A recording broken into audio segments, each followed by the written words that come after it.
Well, good evening, New Life. It is great to see you. How are you doing?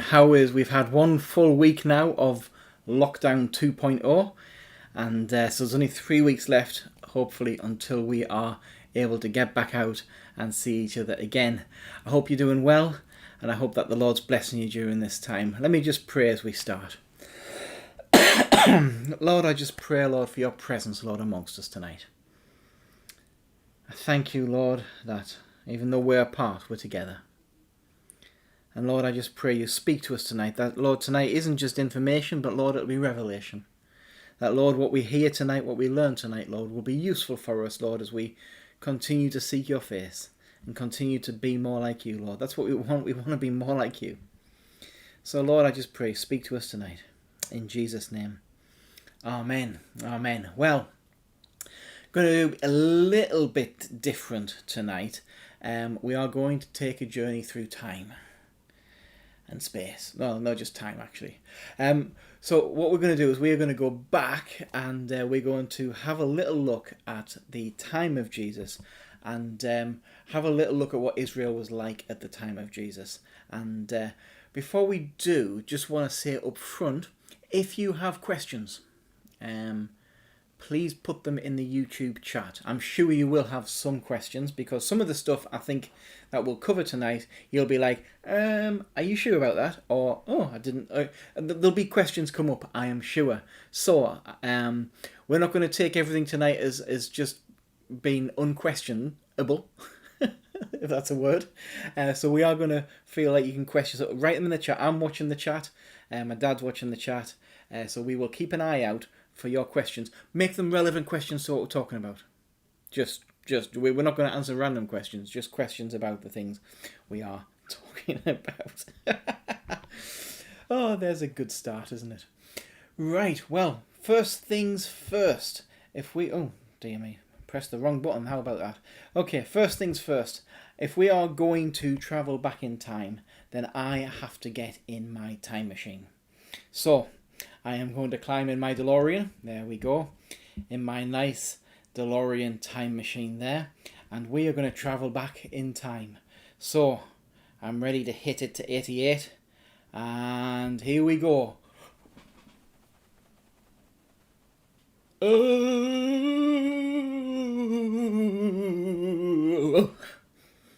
And we have travelled through time. Well, there we go. I don't know where we are. Let me have a little look outside. Let me just get out of my time machine. Hold on. This doesn't look right. I don't know where I am. I think I've got this wrong. Sorry. I'm going to need to call for help. I'll tell you what I'm going to do. I'm going to call my dad. I should have ran this through him before I tried. Hold on. I'm just going to call him now. Hold on. Where is he? There we go. Let's give him a call. Come on, pick up. Never picks up when you want him to pick up. And there we are. There he is. Can you hear me, Dad? Yes. Yeah. Oh. I'll put you on speaker so I can. Yeah. Good. Thank you. Have a slight problem. I got my DeLorean. I've gone back to Israel, but Brilliant. I don't think I'm in the right place, to be honest with you. Why is that? Well, last time I was in Israel, Galilee's quite nice and green, but on the hills, and when you get away from that, it's really quite arid and deserty. And there's definitely an aeroplane above me right now, which is definitely out of context. Wow, that's loud. So I was expecting to see desert. I see trees. I'm a bit lost. Can you help me out? Well, no, you're probably in the right place. What you've got to remember is the time of Jesus, apart from the aeroplane, is very different from the time it is now. If you remember in the Old Testament, there's all sorts of verses that talk about forests. And forests are probably the last thing you imagine when you think of Israel. Well, actually, it talks about the king's forest keepers. You talk about the fields, you talk about lions and wolves, and you talk about leopards. A landscape really that's very, very different to the Israel you go to today. And the reason for that actually is quite simple. When the Jews rebelled against Rome, Rome cut down virtually every tree in the land. And they did that to make siege engines, but also purposely, on the second Jewish rebellion, they literally destroyed the land. So you can imagine, so you lose your trees, what happens? You lose your topsoil, topsoil blows away, the whole thing becomes arid. So really, it's very hard to imagine, but Jesus would have walked through forests. It doesn't fit with the movie image, does it? It certainly doesn't fit with what you experience when you go there now. Even in the Galilee, No. the idea of walking through a forest there, it doesn't seem quite what you'd expect. Or imagine looking at those hills and trying to figure out how many of those were oaks and pines. Oaks were enormously prolific in Israel in ancient times. Okay. So I'm looking for the wrong countryside anyway. Sure. You came across an interesting Bible verse when you were looking into this, is that right? I did actually. In Jeremiah, there's a verse that says, and it's a prophecy against Judah, and it says in Jeremiah 21:14, "I will punish you according to the results of your deeds, declares the Lord. I will kindle a fire in the forest, that it might devour all its environs." And it's basically a prophecy about the discarring of the landscape. Right. That actually did come true hundreds of years later. Interesting. Okay, so that explains why I'm seeing trees. You can't see them behind me. I'm at the seaside. I've got the Galilee behind me. So we're looking at a very lush landscape, very different to what we see now. Yes. You do have a map to help illustrate this. Is that right? Yeah, sure. Actually, let me just hit that for you. Hold on. Oh, no, I can't hit that. That's supposed to be me hitting that. Hold on 1 second. Okay, I'm going to try and put that up now. There you go. That's up. It's good when a plan comes together, doesn't it? It's up on screen now. So if you look at the darker areas that are there, that was actually fairly fertile and verdant landscape. You can see the lighter areas, there would have been more arid conditions, but where it is would have been very, very fertile. Right. Okay. So that's let me just bring you back on there. So that's a good example of what the area would have looked like at the time, in terms of where the greenery would have been. Yes. Yeah. Okay. Sorry, I'm trying to do two things at once here because I'm trying to make sure those graphics appear next time. So, let me see. That should have fixed that. Okay, right. So, what should I expect? I tell you what, I'm at the Galilee now. That's where I started off. I was going to try and look for the area Jesus would have been in, but I think I'm probably not quite right as to where I am. But I've come to Galilee. Let's have a little look. This is where Jesus grew up. Is that right? Well, that's right. We know obviously he was born in Bethlehem, and there was a bit of to and fro in the early years between Bethlehem and Nazareth and back again, and then a brief time in Egypt, and then he came back and he grew up in Nazareth. But Nazareth was a very, very interesting place, especially in its location. Right. I've got a map up of what the area looked like there. Oh, that's great. Well, if you look just to the north of Nazareth, you'll see there's a place called Sepphoris. And then a little bit further beyond that is Cana, which of course we know about in the wedding of Cana story. But Sepphoris was only 3 miles away, so it was a short walk. Don't forget that Jesus sometimes walked 70 miles in a day and a half. Yeah. So walking 3 miles, there's absolutely nothing. And Sepphoris probably was the place to work. Right. And there's a reason for that. When King Herod died, what happened was that the Romans, when King Herod died, there was a rebellion, and there was a guy called Judas the Galilean who came from the same area as Jesus, and was actually from the same family because he was of the house of David. Was he one of those people who was kind of seen as like not a false Messiah, but people thought was the Messiah at the time? Absolutely. In fact, his son or grandson, Menahem, was involved in the big revolt in AD 70. Right.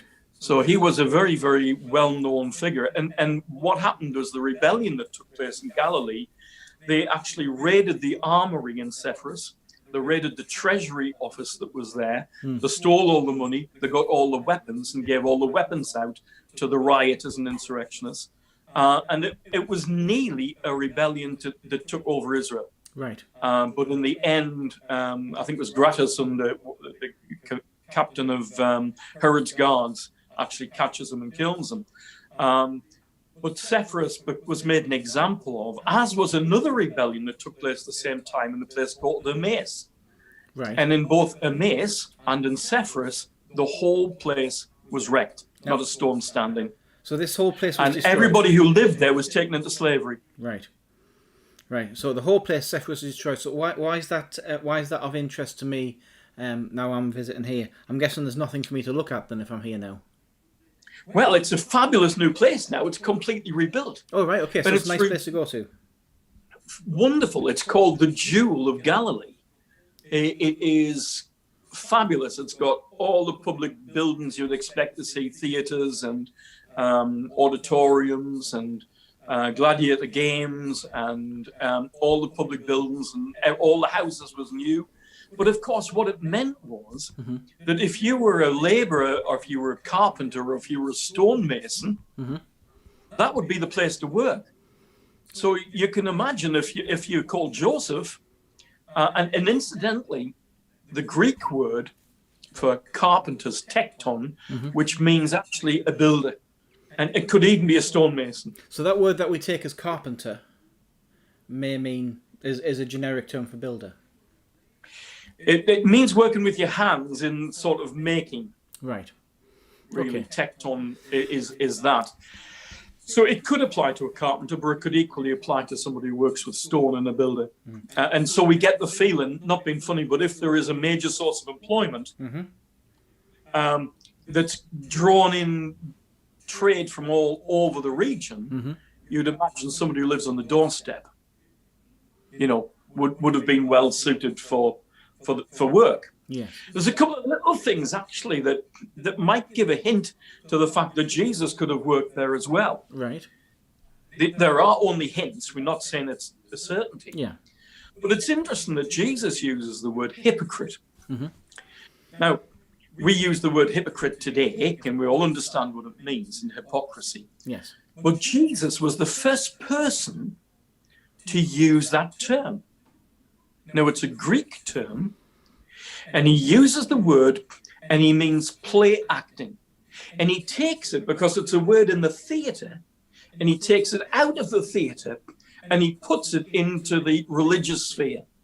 And he turns around, and you Pharisees are just like actors in a play. You're doing everything for people to watch you, but there's nothing real going on inside. So this is where the And term so it's a hypocrite theatrical word. Right. So, Yeah, it's a theatrical word, and it could well have come. It's like, does Jesus use pop culture references, I guess? Yeah. Yeah. And there's another one as well, actually, that again, when Paul is on the Damascus Road, and Paul is spoken to by Jesus, Jesus says, Paul, why do you kick against the gourds? Now, a gourd was a very heavy pumpkin-like thing. It was like cast iron.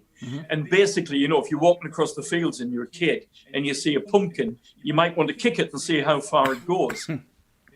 Yes. But can you imagine if you kick something really rock hard and heavy, you break your foot? And that's what Jesus is saying to Paul. Paul, why are you kicking against the gourds? But that phrase is out of a Greek play called Timaeus. Right. Or Timaeus.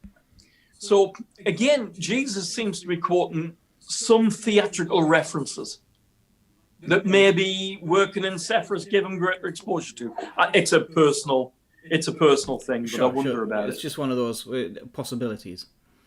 I guess I have a slight question. I've landed. I wasn't quite sure what time to aim for. I wanted to come towards the end of Jesus' ministry, and I've heard that Jesus was born not in 0, but in 4 BC, because that's the way the timing works out with Herod, that he'd have to be born later than that to be alive before Herod died. So I headed to 34 AD to try and get in the middle of Jesus' ministry. Have I got that right? Well, no, because he was born in 4 BC. BC. He would have died. Yeah. BC. Well, Herod they say Herod died in 4 BC, which is not true, incidentally. Right. And, So why sometime I tell you we what, can have a look we'll at come to that. that at Christmas time. We'll come to that at Christmas Yeah, time. sure. But essentially, no. The biggest indicator of when Jesus starts his ministry is that John the Baptist's ministry is given a timer, if you like, a time reference, because Luke says it was in the 15th year of Tiberius. Right. Okay. And Tiberius is either 13 to 14, depending on where the calendar works. So I'm too late. Yeah. Why do you go at the beginning of Jesus' ministry? Probably about 28 AD. Okay, I'm going to get back in the DeLorean. Hold on one second. And I'm back in the DeLorean. And I'm going to travel through time again. Ooh, got the wrong time. I'm overcommitting to that bit, I think. Anyway. I think you're overcommitting to that, yeah. Okay, right, okay. So, we are now, where are we? 28 we've gone to. Yeah. Now, while I'm here, I just want to check I packed right, because I want to make sure that I fit in with the people. I understand I'm considerably paler so I might stick out a little bit. I've got myself some sandals, just to again, it's the first time I've ever worn sandals. Anything else I need? Never seen you in sandals in your life. No, I don't like them. I've got bad feet. But anyway, have I picked the right stuff there? Sandals a good start? Well, it depends what time of year you've aimed at. See, a lot of people get this strange picture. Again, it's from Hollywood, isn't it? Mm-hmm. Don't forget that Israel gets winters. In the winter, it snows. Mm-hmm. Do you really think that people went outside in winter in sandals? Oh, your weak feet would get frostbite, wouldn't they? I have been in Israel once in the snow, and it's rather cold, especially in Jerusalem. So what would have happened is that they wore boots. Mm-hmm. They may have worn leggings. Trousers are just beginning to become fashionable at this point with Romans.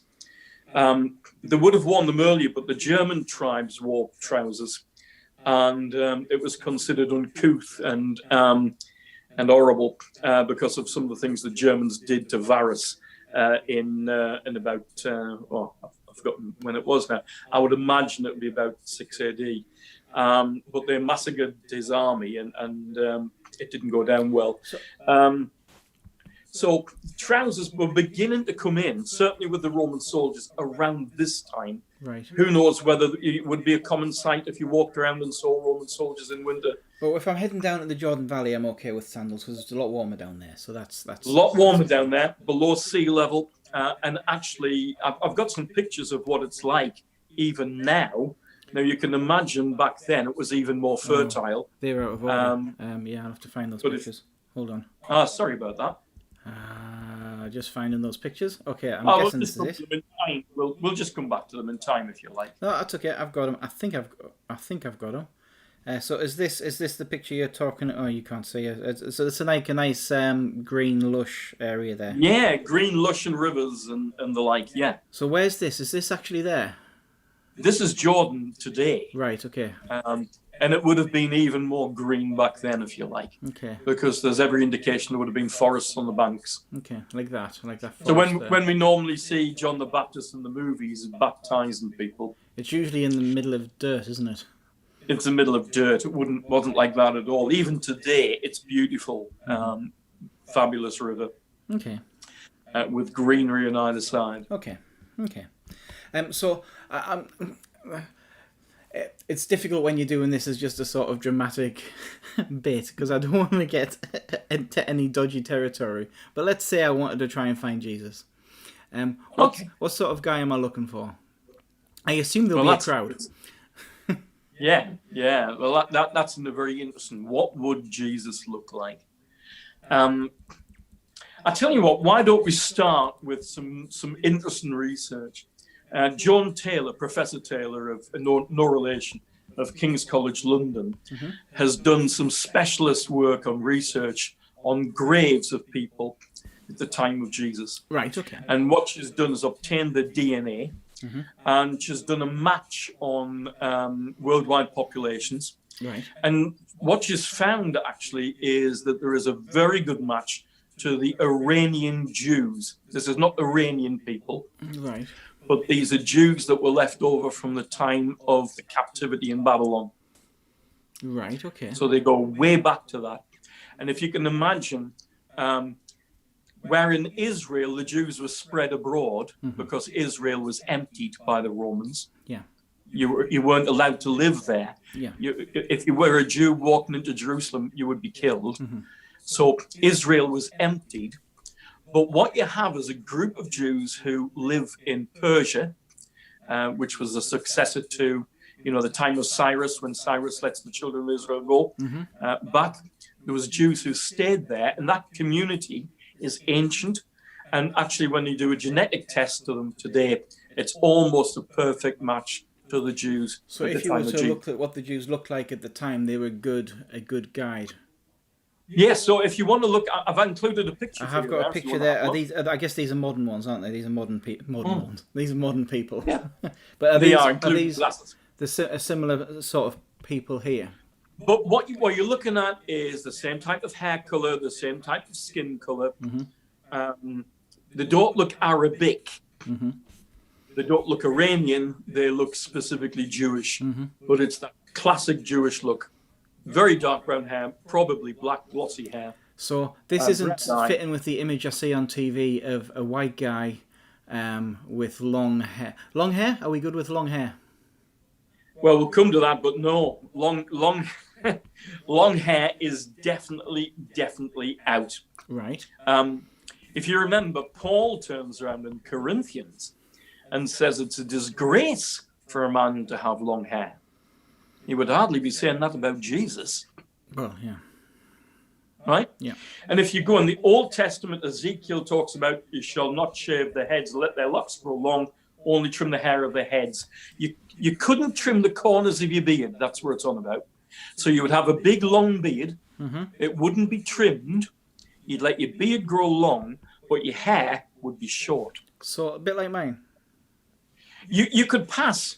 Yeah, apart from your beard, but there again... I am trying to get a big long beard, it's just not working out. Yeah, I was going to say, it's just because you can't grow it. It's not for the one I'm trying.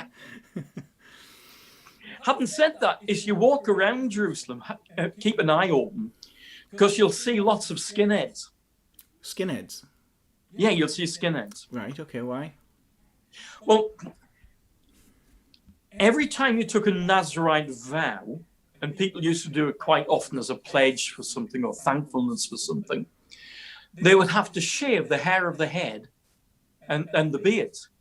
So it would all come off. You'd be absolutely bald. They would actually do it in the temple as you made your vow. And I think the hair was part of the burnt offering. I might be mistaken on that, but I think I'm right. And then what would happen as well is that if you came in touch with a dead body, you would have to have your head shaved. Have to? Oh, yes. It's a symbol of the fact you've been made unclean. Right, okay. And then when you make your vow after a week, I think it's that the point that you shave your head, which is interesting because Jesus came in touch with dead bodies, didn't he? He did. Can I ask you a question then? I know this isn't the time of Jesus. This is earlier, but Samson touched a dead body of that lion. He broke his Nazarite vow and all sorts. So strictly speaking, he should have shaved his head after that. Correct, but he obviously. But you also made a vow not to touch it. Anyway, just that's Yeah. Okay.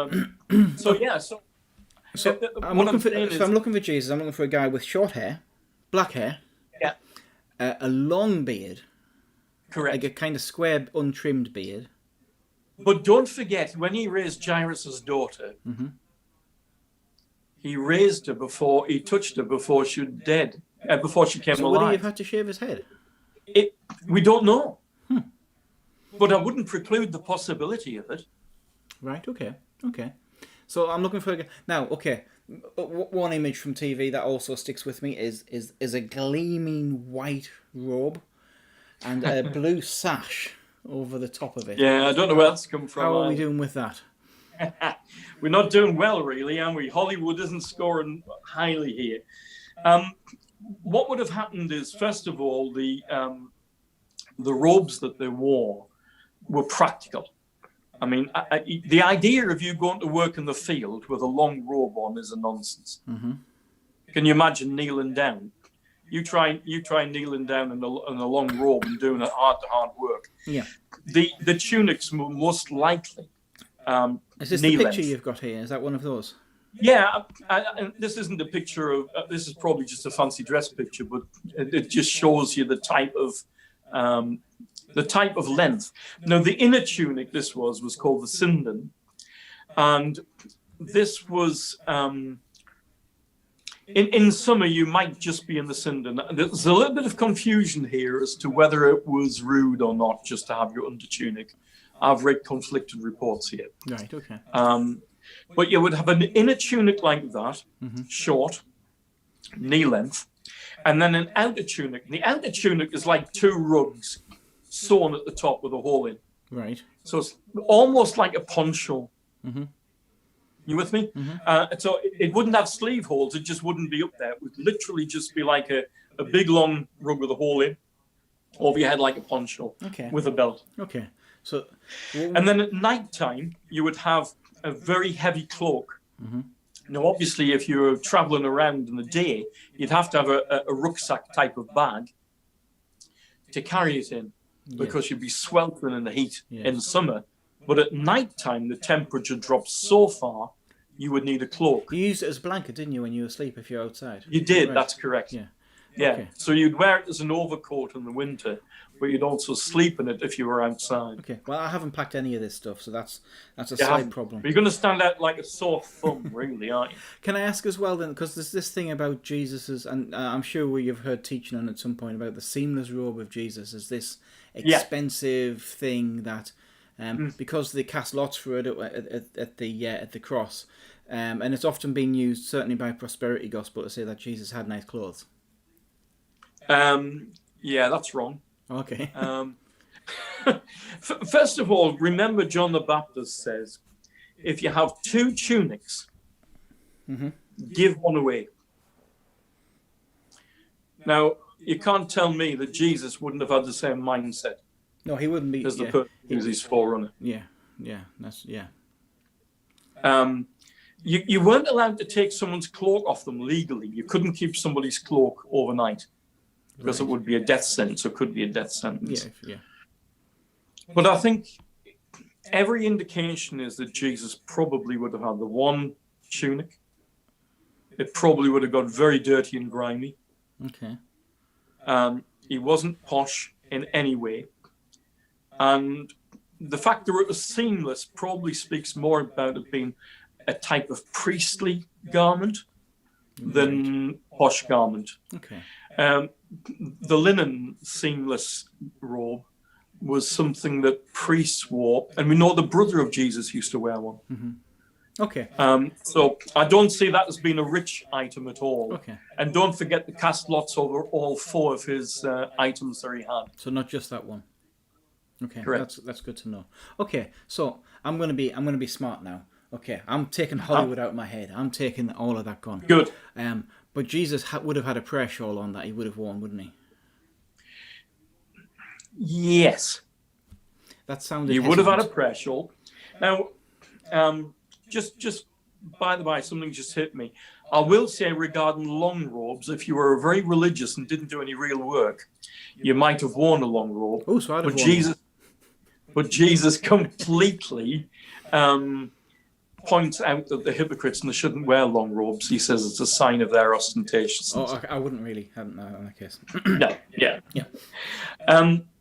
But don't forget, when we come to a prayer shawl, again, most people misunderstand what the prayer shawl was. Okay. Sorry about that. You did not put the prayer shawl over your head when you prayed.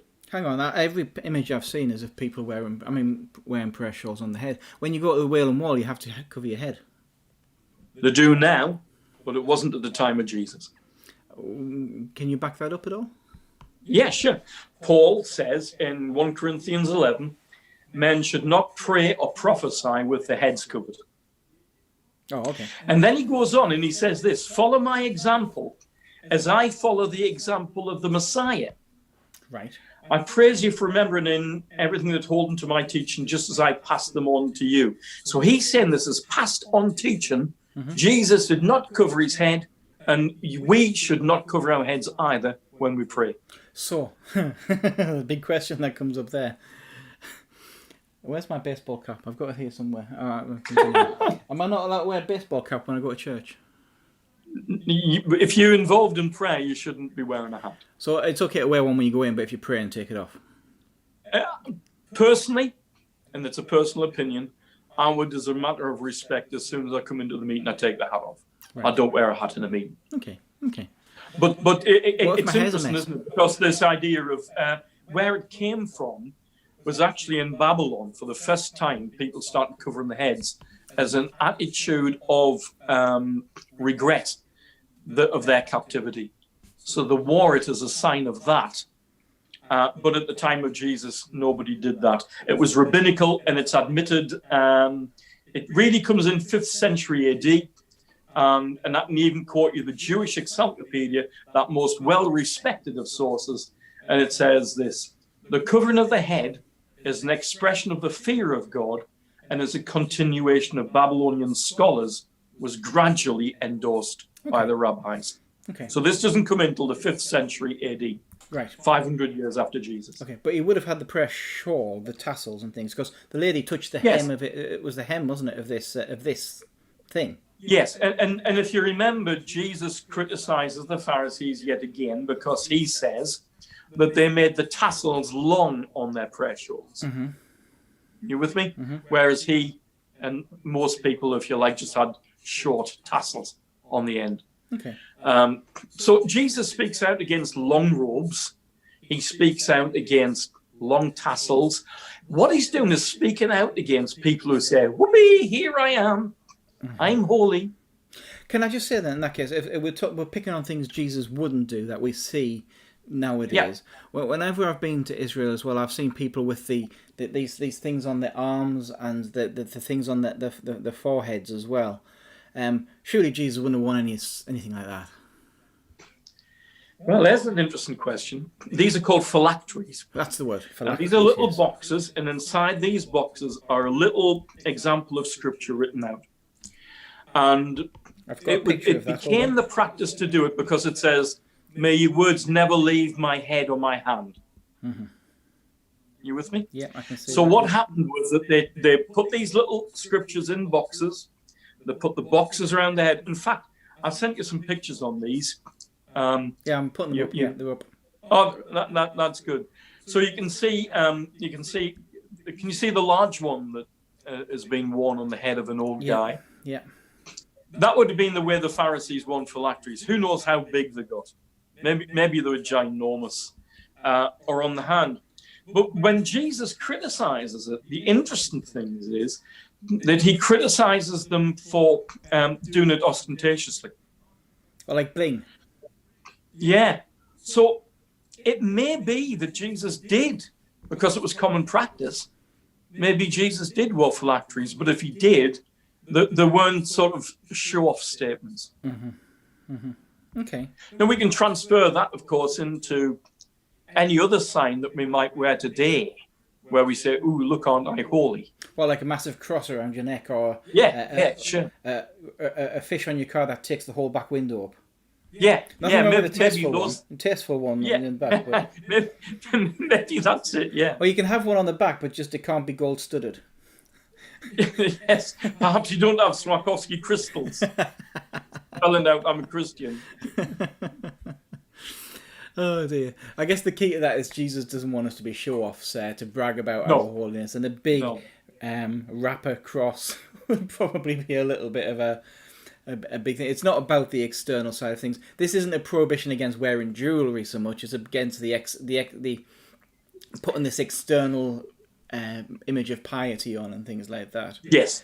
Yeah, I would say that's exactly right. Yeah. Okay, I'm going to head down to... I'd like to get to Jerusalem in a bit. I'm wondering whether... Hang on, I'm going to skip that next bit there. I want to head up towards Jerusalem. What should I be expecting when I head up to Jerusalem? I know the temple's still there at this point. What sort of culture am I looking at when I head to Jerusalem? I guess it's a very religious city, so I'm guessing it's straight down the line, button down, You don't go there to play, you go there to pray. Well, again, I feel very guilty here, but I'm going to have to perhaps advise you differently. Okay. What you've got to remember is when you read the Gospels, you don't read the history of what happened beforehand. Mm-hmm. Does that make sense? Yep. And what you have to be aware of is some huge events have taken place. So for a start, Alexander the Great, 300 years before Jesus, had conquered everywhere. Yes. But he died age 30, and when he died, his massive empire was broken into 4 parts. And the biggest part was right across modern Turkey, down in, even right up to nearly the border of India. Is that the map you've got there? It is, yeah, sure. Let me put that up. Hold on one second. Let me put that up. There we go. So everywhere you see in green, that became, the headquarters of that became in Syria, just to the north of Israel. But don't forget, Israel had been conquered by the Greeks. Right. And fell under the Syrian kingship, if you like, of this broken empire. You never think of the Greeks being in Israel. Yeah, so, I mean, everything was Greek. I mean, it got so mad that the high priest, Jonathan, allowed a gymnasium to be built at the foot of the temple. A gymnasium? Now, a gymnasium was like a big athletic center. But everybody practiced their athleticism naked. Okay. So there was naked wrestling. There was naked running. Okay. Jonathan, the high priest himself, took part in wrestling competitions in the nude. Okay. Well, I'm not going to go look at that, so we'll avoid that area there. Okay.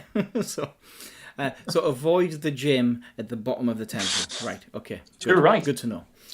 But what happened was that the people were turning to Greek culture right across the board. Theatre, horse racing.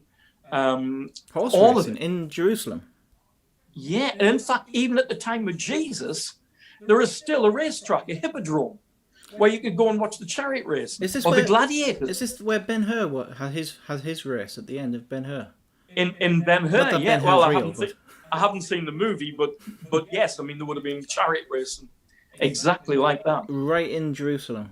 Okay, so there's this big In the heart of amphitheatres there, all that kind of thing. What about gladiators? Yeah, there would have been gladiators there as well. Wow. In fact, every 5 years, Herod put on gladiator games.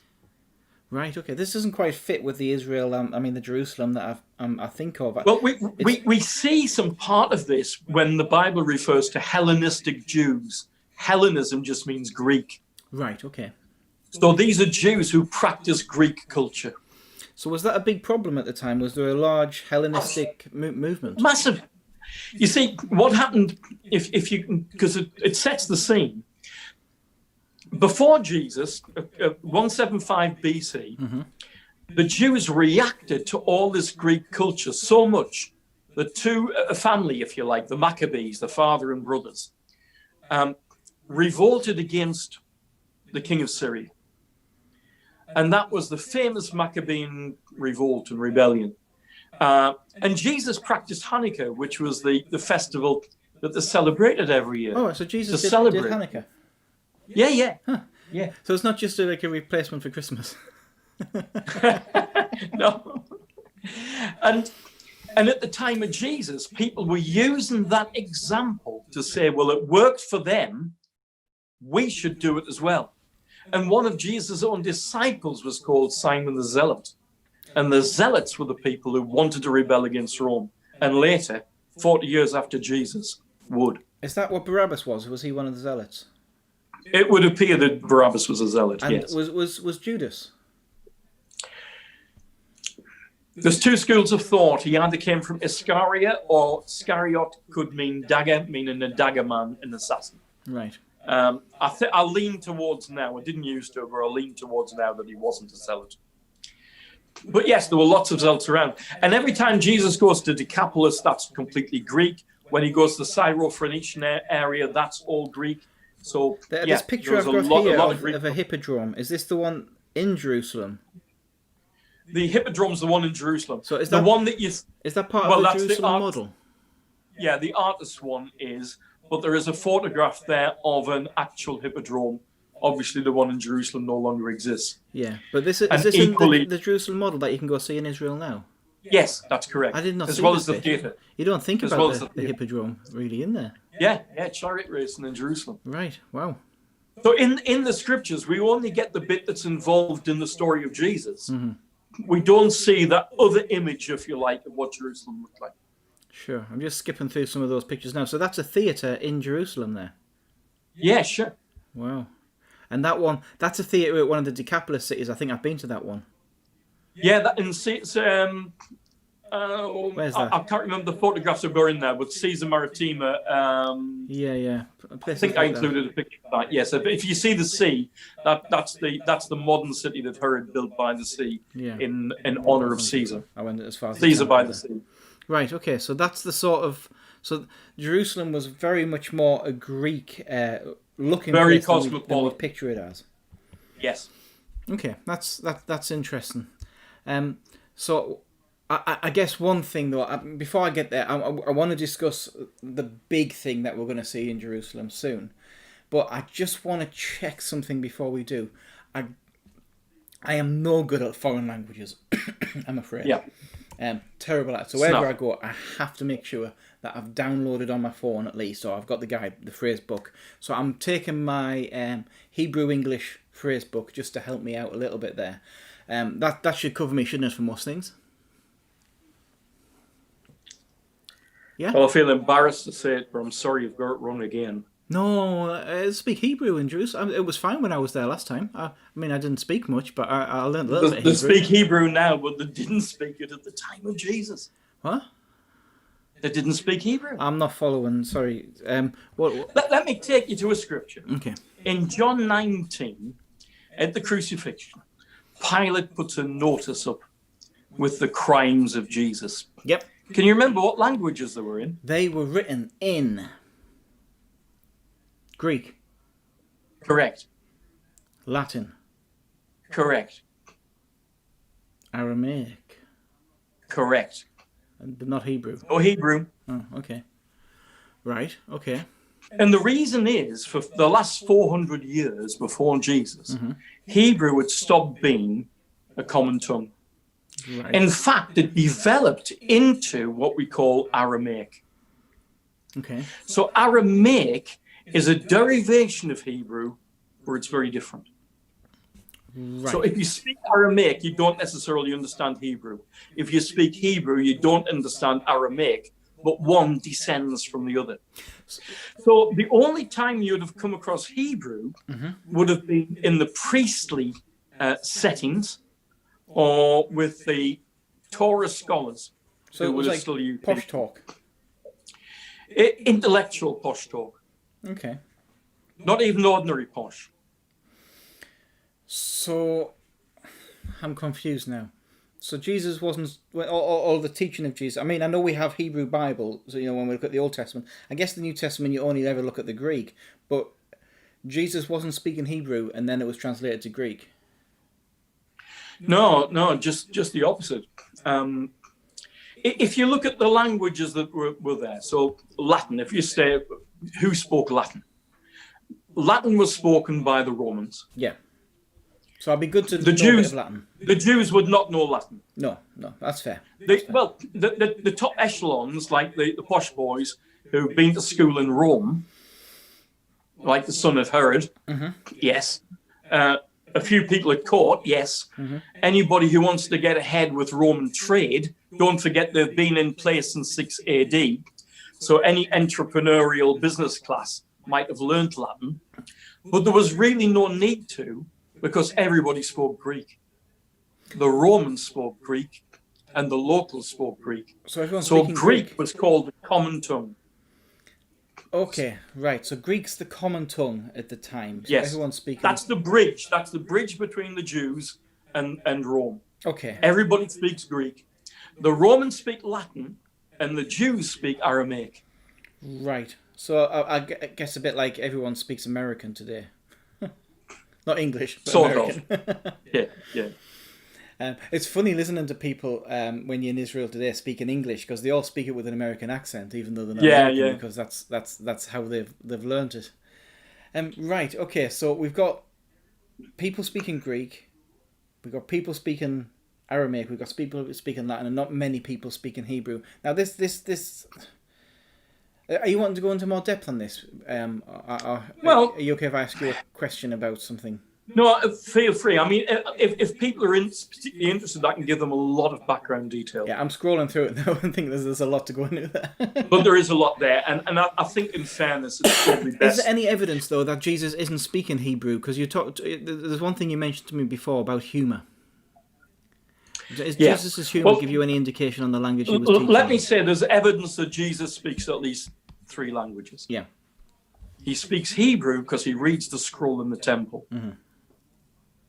He speaks Greek, and we know that he talks to the Syro-Phoenician woman who wouldn't speak Aramaic. Mm-hmm. The cities of the Decapolis only spoke Greek. And when he's questioned by Pilate, there's no record of a translator being there, and the only tongue that they both spoke in was Greek. Right, okay. So he speaks Greek, he speaks Aramaic, and there's actually Aramaic words. Like Talitha Kumai. Talitha Kumai, Eli, Lamak Sabachthani on the cross. And these are... Well, let's go back to your question. A lot of the stories of Jesus only make better sense when you understand them being told in the Greek, because Jesus is often very funny and pithy when he spoke, and used the Greek language sometimes to make comparisons. And when you tell it in the Aramaic, it doesn't work. When you tell it in Hebrew, it definitely doesn't work, because it wouldn't have been spoken. Even if he spoke Hebrew, he'd never use it because the people didn't understand it. Right, of course, yes. Literally, nobody would understand it of the type of people he would talk to. So it's kind of one of those things, the jokes only work when they're in Greek. I think it's important, this, because often when you're studying Scripture, especially when you're studying the New Testament, and you're trying to examine what Jesus said, we always go to the Greek. You'll hear me in church a lot, I'm going to the Greek, going to the Greek. Going to the Greek isn't a substitute for going to the Hebrew, because we don't have the Hebrew. No. Going to the Greek is actually a more accurate reflection of what Jesus was saying. It is. And don't forget 2 other things. Even when it comes to the ordinary people, and even in the temple, Jesus might not have read Hebrew in the temple. Mm-hmm. Because don't forget, there was a Greek version of the Old Testament commissioned around 200 to 300 year BC. Mm-hmm. That's called the Septuagint. Mm-hmm. So what Jesus read from in the synagogue might have been the Greek Old Testament. Right. He might not have spoken Hebrew. Right. It's the most tenuous of the assumptions. And then not only that, but even more powerful. I don't know if you've ever looked at Matthew's gospel when he quotes prophecies from the Old Testament. Yes, and you often sometimes say, feels this like was he's done playing so fast that and loose, doesn't it? It sounds fast and loose because he seems to misquote constantly. That's not the case. He's quoting from the Aramaic translation of the Old Testament. Right. And these Aramaic translations were called Targums. Right. And he's quoting from the Jonathan Targum of the Old Testament. So actually, if you want Matthew to make sense, people say he wrote it in Hebrew. I don't get it. He wrote it in Greek. But he's translating the Aramaic. He's translating from the Aramaic. Right. People, because the Jews have rediscovered Hebrew, tend to think that that's the language of old. It's not. And if they want to be controversial, not even the name Yeshua. Sorry, that wasn't a cough to say don't be controversial. That was just a cough. I wondered. No, just a cough. But I don't think anybody would have called Jesus Yeshua. But that's funny, because it's a very common, when we say Yeshua now, we feel like we're being more Jewish when we do it, or we feel like we're being more respectful to the past. Even when you look at things like the Passion of the Christ, for example, they say Yeshua quite a lot. So you're telling me Yeshua is not an Aramaic word? No, it's not. That's a Hebrew word. It's a reconstructed Hebrew. Right. But I mean, that makes it quite difficult because it is a reconstruction. And you know, that is, I know that's controversial because there's a lot of people very strongly feeling that. If people were calling Jesus by Jesus in his Greek name, it would have been Jesus. Yes, they wouldn't have been calling him Jesus because that's Latin, isn't it? No. Jesus is Latin. Jesus, Greek, is virtually there as Jesus. Right, okay. But it becomes Jesus, if you like, Jesus. Right? The Aramaic word is Isho. Sorry, say that again? Isho. Isho. Isho. Now, you might wonder how I'm quoting with any authority. Yes, I am, to be honest with you, because I'm guessing you don't speak Aramaic. I don't, apart from that one word. Well, a handful of words. Eli, Eli, lama sabachthani. Incidentally, when Jesus does that, Eli, Eli, lama sabachthani, it's only if it's said in Aramaic can people get confused with Elijah. Right, yeah, of course, yeah. If it's said in Greek, it doesn't make sense. Yeah, so he spoke. It only makes Aramaic sense as it sounds like if it's in Aramaic. And if somebody's listening who doesn't understand Aramaic, I guess they get confused. It wouldn't, so it has to have been said in it.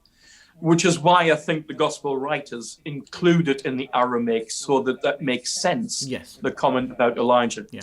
And when Jesus says Talitha Kumai to the young girl, he may well have been speaking in a dialect. We know that, for example, Peter speaks a strong Galilean dialect. He's a northerner. Because when he denies him 3 times, they recognize his dialect. And what Jesus might have been said might be a little bit like a Judaism, you know, come on, pet lamb, get yourself up. So I just want to jump back a second. Yeah, sorry. How do we know these Aramaic words if Aramaic isn't currently nobody speaks Aramaic anymore, right? Well, there is one group of people who've spoken Aramaic for thousands of years. One. Going back to the time of Jesus. Okay. And that is the Syriac Christian community. The Christians in Syria. Very small persecuted minority. But they are still there. Still speak Aramaic. And you can even get lessons in Aramaic from them today. Really? Wow. And Isho. And that's what they would call Jesus. That's what Jesus was called. So if you want the most accurate way of referring to Jesus as he was referred at the time, the word is not Jesus. And probably not Yeshua. And probably the way his mum and dad talked to him would be Isho. Isho. Wow. Okay. Isho, have you done your homework? And if anybody has any questions about this and like what on earth you're talking about, you can feel free to get in touch with them on that one. Okay, right. Now we are running out of time a little bit. I don't want my haven't noticed capacity any to run out, to be honest. I don't want to get stuck. I don't have just to wait looking for to see a if there's any storm. questions. So I'd like to go up and see the temple because I think out of all the things that I've heard of that are worth seeing in Jerusalem, the temple is right up there. Can you describe me what I'm looking for when I see the temple? The temple was faced in white marble and gold. It was said that if you approached Jerusalem on a sunny day and the sun was bouncing off the side of the temple, it was blinding. You couldn't even look at it. I've got a picture of it up there. Shall I cycle through these pictures a little bit? Yeah, it'd be nice. I might do the same at this side. You just tell me which picture you're on each time, if you don't mind. Okay, I'll start with the first one. This is like a drawing. There's a lot of gold and a lot of white on it, and it's the first one. Yeah. I think the first thing to understand is the sheer scale, the height of it, and the expanse of it. I've got the next one. Don't forget what you've got with the temple is you've got the outer temple, you've got Solomon's colonnade, and in fact the bigger, if you like, than cathedrals. You know, it's like sticking 20 cathedrals end on end. In fact, probably more to get round the whole perimeter. Humongous there. I'm It is showing the one now enormous. with the smoke rising up. Yeah, and that's one of the first things you'd notice when you got near Jerusalem. There would have been a continual sacrifice smoke going up, burnt offerings. Not only the daily sacrifices, but every time that people were making specific sacrifices, all of those sacrifices would be burned. Yeah, that's one of them. Or at least part of the fat would be burned from each sacrifice. I'm looking at a few of the Jerusalem model there. Can you see all of the colonnade that runs around the outside? I can, yes, on that one. Yeah. Enormous. And then if you see the steps leading to from the outside of the temple. I see some steps there. Can you get the sense of scale? Yeah, it's humongous. You'd be getting hundreds of thousands of people cramming in, all needing to get in and get out, and the access to it would have been bottlenecks, but this was enormous. Yeah. And if people are interested, I think what we do is we if people want, but if people want to, we could start again from here and start to explore more deeply, maybe some of the stories of Jesus in the Greek, maybe look in the detail of the temple. Where did Jesus teach? Which parts of the temple are mentioned? Where did Jesus throw the money changers out? What about the woman with in the treasury that gives the widow's mite? We could have a sort of almost guided tour around the temple and explain how it works. And then also we could see outside the temple down into the Garden of Gethsemane and the Kidron Valley. Yeah, the bridge over that goes over there. Yeah, and the Pool of Siloam. So there's a lot we could do if the DeLorean's up to it. I don't know if you've got enough juice. I'll see you. I can fill it up. That's okay. Right. Okay. Thank you for that. I feel like I've got to know the land a little bit better there. I feel more familiar with it. I am going to have to hop back in the DeLorean and get back home though. But thank you very much for helping me out. And, My pleasure. So I'm gonna. What we will do is next time I go on a travel, I do want to try and find the first Christmas. So we'll do that in the we could do Christmas. That. So we'll do that next month, and we'll go into find out a little more about the first Christmas. But thank you very much. I don't know what how much the International Roman is from the past, but I imagine this is costing you a lot of money. So I will. I'll hand you. Fair enough. The International Roman. Sorry, I misunderstood that. Yes. Well, thank you very much, Dad, for that. That was great fun. If you still can hear me, by the way, don't leave Zoom yet. I'll come and see you after the meeting. Right. Well, I'm going to hop back in the DeLorean. We are going to head on home. Hold on 1 second. There we go. I'm back in the DeLorean again, and we are going to head on home. And I've just got a couple of announcements to do before we get out of all of this. There we go. We're back. And we're back in normal time there. Right, just a couple of things I want to pick up on as we draw to a close there. I hope that's been helpful for you. If you have any questions that you'd like to ask, or any anything that you want clarification on, you're like a little bit unsure, how can you back that up? Feel free to get in touch with my dad and have a chat with him about that. But hopefully it's helpful. Hopefully it helps give you a picture of what Israel was like at the time. A very different place maybe to what we expect, and also a very different place to how we see it now. Just as we begin to draw to a close, first of all, this Sunday we are back at the family centre, not with the congregation. I'll be there with Cliff. And he's going to bring the final part in our series, Our Father, with a message called "For Yours is the Kingdom, the Power, and the Glory." So we're really looking forward to that on Sunday. Next Thursday is Good News Thursday again. Looking forward to that. Invite people to watch. This will be gospel focused. We're going to have Jill Shields joining us via Zoom. She's going to share her testimony, and then we're going to have a gospel message from John Hibbert as well. So really looking forward to that next Thursday. That's a week today. That's everything we have for tonight. I hope you've enjoyed it. I hope it has been helpful for you. I hope it's given you a bit of a bigger picture of of the world of Jesus and the culture of Jesus. I'm sure there's some things in there that maybe we've never thought of before. And so God bless you. Look forward to seeing you soon, and looking forward to a great day on Sunday. Bless you, church. We'll see you soon.